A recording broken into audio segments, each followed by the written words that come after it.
የመጀመሪያው መረጃ ክቡራን አድማጮች ኢትዮጵያ ለኤርትራ ከ30 ዓመት በፊት የሰጠችውን የሀገርነት ዕውቅና እንድትነጥቅ የሚጠይቅ የሆርን ሪቪው ዘገባ አነጋጋሪ ሆኗል። ይህ ኤርትራን ያስደነገጠውና የኤርትራን የሀገርነት ዕውቅና ኢትዮጵያ መንፈግ እንደምትችል የሚያመለክተው የሆርን ሪቪው ዘገባ ምን ይላል? በዝርዝር የማስደምጣችሁ ይሆናል። በጣም አስገራሚ ዘገባ ነው። በሌላ በኩል ክቡራን አድማጮች ጠቅላይ ሚኒስትር ዶክተር አብይ አህመድ ማሳሰቢያ ሰጥተዋል። ጠቅላይ ሚኒስትሩ ያወጡት ማሳሰቢያ ምንድነው? በዛሬው ዕለት ሲያስጀምሯቸው ሁለቱ ፕሮጀክቶች ምንድናቸው? በዝርዝር የምታደምጧቸው ጉዳዮች ሲሆኑ ከውጭ ደግሞ አነጋጋሪ ሆነው የቢሊዮነሩ ኤለን መስክ ጉዳይ ነው። ኤለን መስክ በዓለማችን የመጀመሪያው ግማሽ ትሪሊዮነር ለመሆን በቅቷል። ይህንን በተመለከተ ፎርብስ ያወጣውን ዘገባ የማስደምጣችሁ ይሆናል። እስከ ፍጻሜ ቆዩ። ዝርዝሩን አድምጡ ግብዣይ ነው። ወደ መረጃዎቹ አለፍኩ። አብረን እንከታተለው። በቅድሚያም ኢትዮጵያ ለኤርትራ የሰጠችውን የሀገርነት ዕውቅና እንድትነጥቅ የሚጠይቅ አዲስ ትንታኔ መውጣቱ ተሰማ። ኢትዮጵያም በ1993 ዓመተ ምህረት ለኤርትራ የሰጠችውን የሉዓላዊነት የሀገርነት ዕውቅና እንደገና መልሳ እንድትመረምርና እንድትነጥቅ የሚጠይቅ ጠንካራ ዘገባ በሆርን ሪቪው መጽሔት ላይ የቀረበ ሲሆን ኤርትራ ኃላፊነት የሚሰማት ጎረቤት ሀገር መሆን ባለመቻሏና በምትኩ የኢትዮጵያን ደህንነት በተደጋጋሚ የምታውክና የምታተራምስ ኃይል በመሆኗ ኢትዮጵያ ለኤርትራ የሰጠችውን የሉዓላዊ ሀገርነት ዕውቅና ለዘላለም ለማቆየት ልትገደድ አይገባም ሲል ኢትዮጵያ ይህንን እርምጃ ልትወስድ የሚያስችሏት ህጋዊ ስልታዊና ተጨባጭ ምክንያቶች እንዳሏት ጠቅሶ በ1993 ዓመተ ምህረት የተሰጠውን የሀገርነት ዕውቅና በወቅቱ በነበሩት የህወሓትና የሻዕቢያ መሪዎች መካከል የነበረን የጦርነት ጊዜ አጋርነትን ያሳየ የፖለቲካ ውሳኔ ነው ሲል ነገር ግን ውሳኔው የተመሰረተበት ተሻለ የጎረቤት ግንኙነት ይመጣል የሚል ተስፋ ስላለ እንደነበር ጠቅሶ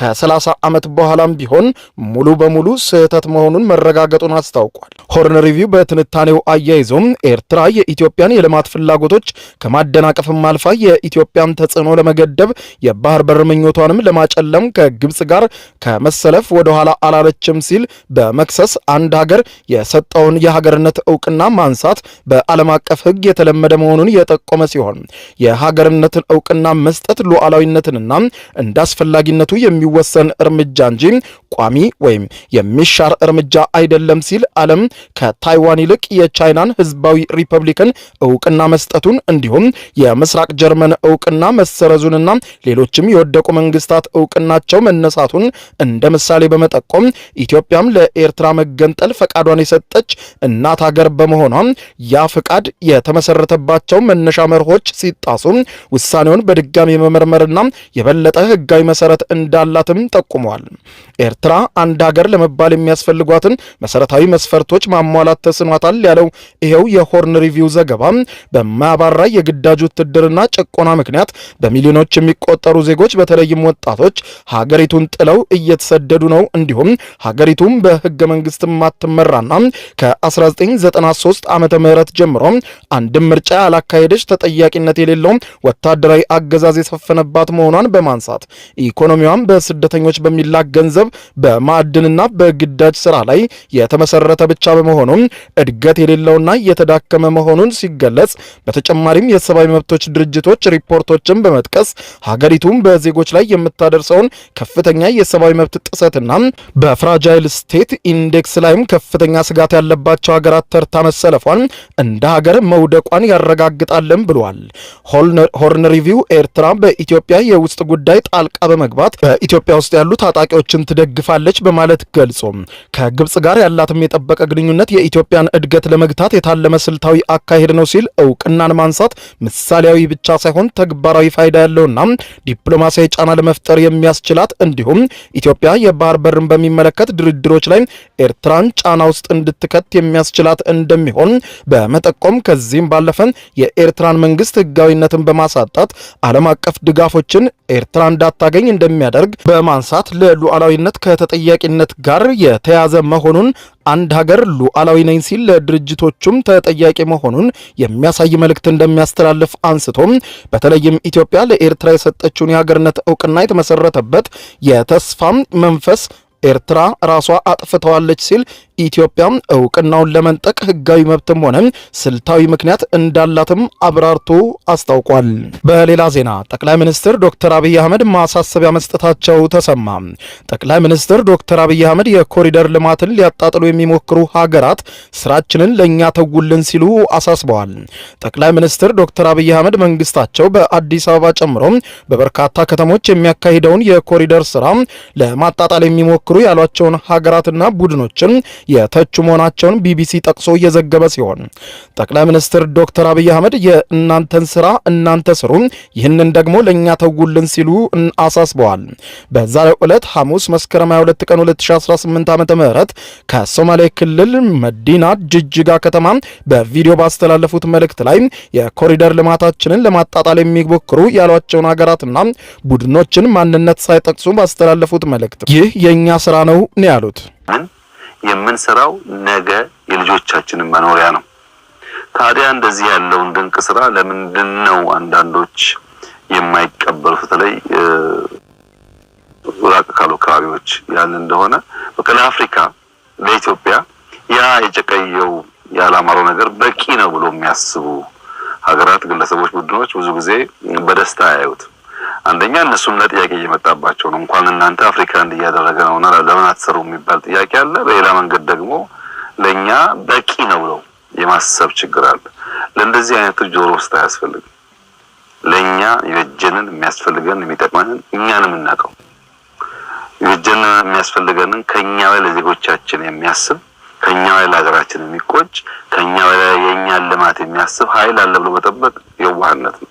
ያማ ቢኖር ለረጅም ዓመታት እንዲሆን ባልቀረን ነበር። ከተማን ስናዘምን የምንሰራው ነገ የልጆቻችንን መኖሪያ ነው።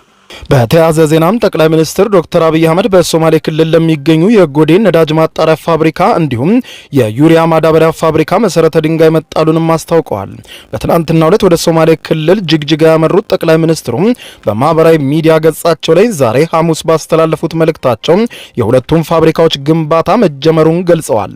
በክልሉ ይገነባል የተባለው የጎዴ ነዳጅ ማጣሪያ ሂላል ከተባለው የነዳጅ ስፍራ ድፍድፍ ነዳጅን እንደሚያወጣ እንደሚያጣራና እንደሚያጠራቅምም ገልጸዋል። የነዳጅ ማጣሪያ ፋብሪካ በአመት 3.5 ሚሊዮን ቶን ነዳጅ አምርቶ የማቅረብ አቅም እንዳለው በመልእክታቸው ያሰፈሩ ሲሆን የጎዴ ነዳጅ ማጣሪያ ድርጅት የሚገነባው በጎልደን ኮንኮርድ ግሩፕ እንደሆነም ጠቅሰዋል። በሶማሌ ክልል ለአመታት የነዳጅና የተፈጥሮ ጋዝ ፍለጋ ሲያካሂድ የነበረው የጎልደን ኮንኮርድ ግሩፕ ወይም GCL በካሉብና ሃይላላ ሳይቶች ሲያከናውናቸው የነበሩ ፕሮጀክቶች የመጀመሪያው ምዕራፍ ማጠናቀቁን የገንዘብ ሚኒስትር በትናንትናው ዕለት ማስታወቁ አይዘነጋም። ከገንዘብ ሚኒስትሩ አህመድ ሺዴ ጋር የተገናኙት የጂሲኤል ግሩፕ ሊቀመንበሩ ዡ ጎንግሻን ቀጣዩን የኢንቨስትመንት ምዕራፍ እቅድና ገንዘብን ልወጣን በተመለከተ እንደተነጋገሩ ተገልጿል።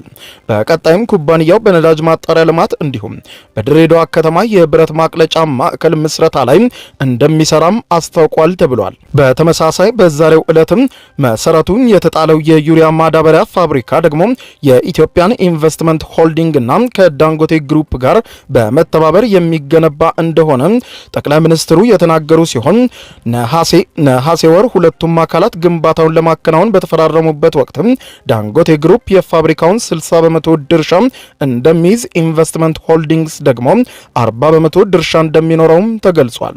ጠቅላይ ሚኒስትር ዶክተር አብይ አህመድ ለማዳበሪያ ግብአት የሚውለውን የተፈጥሮ ጋዝ ከካሉብ የጋዝ ስፍራ እንደሚያወጣም አስታውቀዋል። ፋብሪካው የሚያወጣው ጋዝን ለማጓጓዝ 180 ኪሎ ሜትር የማጓጓዣ ቱቦ እንደሚጠቀም እንዲሁም በአመትም 3 ሚሊዮን ቶን ምርትም እንደሚያቀርብ ገልጸዋል። የማዳበሪያ ፋብሪካው ግንባታ ከ3 ዓመት ብዙም ባልበለጠ ጊዜ እንደሚጠናቀቅ ከዚህ ቀደም መገለጹ አይዘነጋም። ሁለት አሻጋሪ ፕሮጀክት ሲሉ ፋብሪካዎቹን የጠሩት ጠቅላይ ሚኒስትር ዶክተር አብይ አህመድ ዛሬ ለኢትዮጵያ ሁሉም የሚያኮራ ታሪካዊ ሁነትን ፈጽመናል ብለዋል። እነዚህ ፕሮጀክቶች የኢንዱስትሪ እድገትን ከማሳየት በላይ ናቸው። እድሎቻችንን የመጠቀም ትብብሮቻችንን የማጠናከርና ሰላምን የማጽናት የጋራ ኃላፊነቶቻችንን የሚያሳዩ ናቸው ሲሉ ግንባታቸው የተጀመሩትን ፋብሪካዎችም ጠቃሚነታቸውን ገልጸዋል። በመጨረሻም ከውጪ ኤለን መስክ በዓለም የመጀመሪያው የግማሽ ትሪሊየነር መሆኑ ተሰማ። ኤለን መስክ በዓለማችን የመጀመሪያው ግማሽ ትሪሊየነር መሆኑ ሲሰማ አንጡራ ሀብቱም ከ500 ቢሊዮን የአሜሪካን ዶላር በላይ መሻገሩን የመጀመሪያው የዓለማችን ቢሊዮነር አድርጎታል። የመስክ የኤሌክትሪክ መኪና አምራች ድርጅት ቴስላ እንዲሁም ሌሎችም ተቋሞቹ በያዝነው ዓመት ትርፋማነታቸው ጨምሯል። ትናንትና መስከረም 21 ቀን 2018 ዓ.ም የመስክ ሀብት 500.1 ቢሊዮን መሻገሩም ተገልጿል።